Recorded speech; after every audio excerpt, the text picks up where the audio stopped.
So here we got the Citation Mark III X tuner, Harman Kardon, right there, and stereo.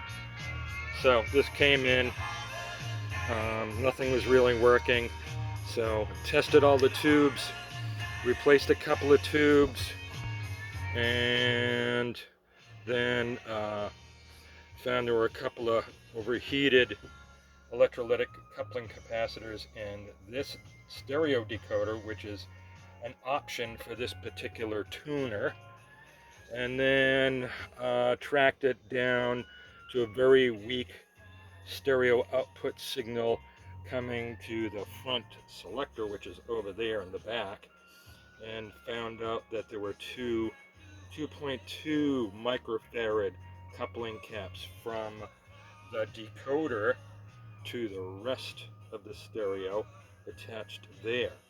So when I replaced those 2.2 microfarad coupling capacitors, FM stereo came back with an abandon.